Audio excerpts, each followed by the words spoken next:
Hello everyone, welcome to my channel.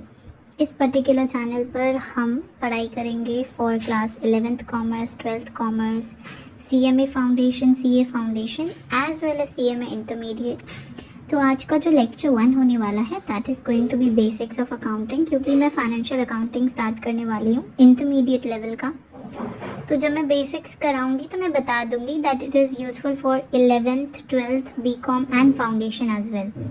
तो start करते हैं हम अकाउंटिंग से, ठीक है। तो as we are going to start financial accounting, सबसे पहले ये समझना ज़रूरी है कि अकाउंटिंग होता क्या है। So before starting financial accounting will start from the scratch, ठीक है। ऐसा है कि आप पहली बार पढ़ रहे हो, you haven't studied 11th 12th, I am considering. तो ऐसा सोच के चलेंगे कि आपने कुछ भी नहीं पढ़ा। तो हम एकदम ईजी वर्ड्स में स्टार्टिंग से शुरू करेंगे एंड लेट्स गेट स्टार्टेड।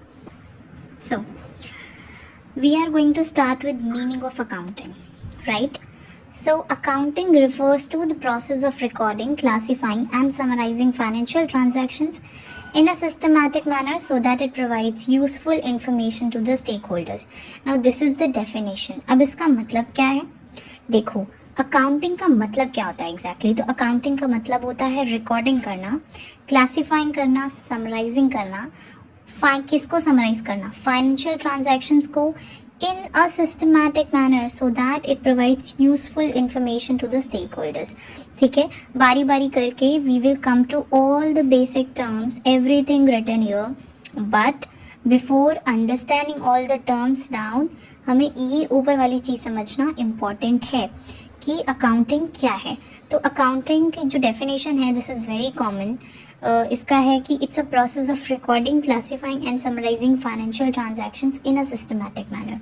मतलब कि सबसे पहला आपका स्टेप होता है अकाउंटिंग में रिकॉर्ड करना, उसके बाद उसको क्लासीफाई करना, उसके बाद उसको समराइज करना। किसको करना? We are talking about the financial transactions. What kind of transactions? Financial transactions which can be presented in terms of money. मतलब हम मॉनेटरी ट्रांजैक्शंस की बात कर रहे हैं इन अ सिस्टमैटिक मैनर। किसमें? एक सिस्टम में, एक सीक्वेंस में हमें ऐसे प्रेजेंट करना है कि वो अपने स्टेक होल्डर्स को समझ आए। Now who are stakeholders? Stakeholders कौन होते हैं? इजी वर्ड्स में समझते हैं। स्टेक होल्डर्स हमारे वो होते हैं जो हमारे कंपनी के फाइनेंशियल स्टेटमेंट्स को देखते हैं, मतलब जो देखना चाहते हैं कि आपके कंपनी का फाइनेंशियल पोजीशन कैसा है। अब किसको किसको मतलब है आपके फाइनेंशियल पोजीशन से, आपके कंपनी से? तो सबसे जो कॉमन चीज़ है, ठीक है। तो रिकॉर्डिंग, क्लासीफाइंग एंड समराइजिंग किसकी बात कर रहे हैं? फाइनेंशियल ट्रांजैक्शंस की बात कर रहे हैं। कैसे? सीक्वेंस में, एक सिस्टम में। एक सिस्टम फॉलो करता है अकाउंटिंग, ठीक है, ताकि वो यूजफुल इंफॉर्मेशन प्रोवाइड करा सके स्टेक होल्डर्स को। स्टेक होल्डर की डेफिनेशन क्या देखी है? स्टेक होल्डर वो जो आपके कंपनी का फाइनेंशियल पोजीशन देखने में इंटरेस्टेड है, और जो कंपनी की फाइनेंशियल परफॉर्मेंस है कौन कौन देख सकता है? देखो, अगर हम कंपनी के अंदर की बात करें, if you talk about the internal users of the financial statement, ठीक है, अगर हम उसकी बात करें तो हमारे इंटरनली में किस कौन कौन हो सकता है, ठीक है। तो अंडरस्टूड है कि स्टेक होल्डर्स अगर इंटरनल है अपने पास, जैसे इंटरनल में फॉर एग्जांपल हमारे एम्प्लॉयज़ हो गए। एम्प्लॉयज़ को क्या देखना है, क्यों देखना है कि आपके कंपनी की फाइनेंशियल पोजीशन कैसी है, परफॉर्मेंस कैसी है?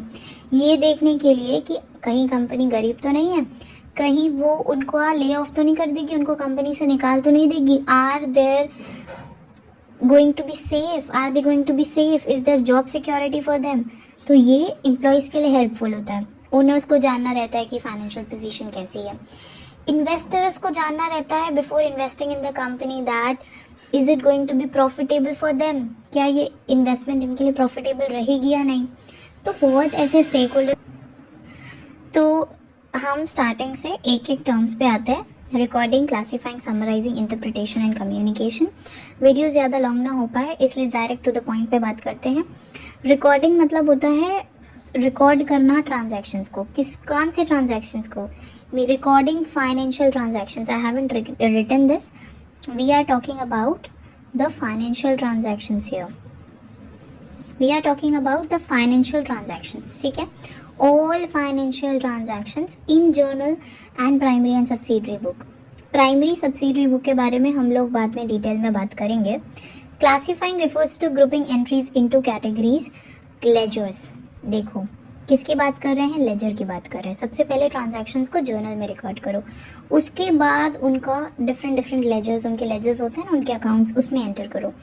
उसके बाद after recording them into ledgers we summarise them. ठीक है, हम प्रिपेयर करते हैं trial balance, profit loss account, balance sheet. ऐसा क्या होता है कि जो भी हम लेजर्स बनाते हैं at the end of the year हम उसके बैलेंसेस ट्रायल बैलेंस में लिखते हैं. Why is trial balance prepare? To check the arithmetical accuracy. Trial balance किस लिए होता है? अरिथमेटिकल एक्यूरेसी चेक करने के लिए होता है. Then we prepare profit loss account. क्यों बनाते हैं? स्टेटमेंट प्रॉफिट लॉस बनाते हैं to check the financial performance of the organisation. And balance sheet क्या होता है? फाइनेंशियल पोजीशन को फाइंड आउट करने के लिए कि आपकी कंपनी में इक्विटी कितनी है, आपकी कंपनी में लाइबिलिटी कितनी है, असेट्स कितनी है. That shows the financial position. Interpretation and communication is very important. आप फाइनेंशियल स्टेटमेंट्स को कैसे प्रेजेंट करते हैं, कहीं आप ऐसे ही कुछ भी मिक्सअप करके तो नहीं कर रहे, which is not useful at all for the stakeholders. तो उसका presentation in interpretation and communication is also very important. So this is the basic definition of accounting. You can even take a screenshot of this. ठीक है, you can take a screenshot and make notes.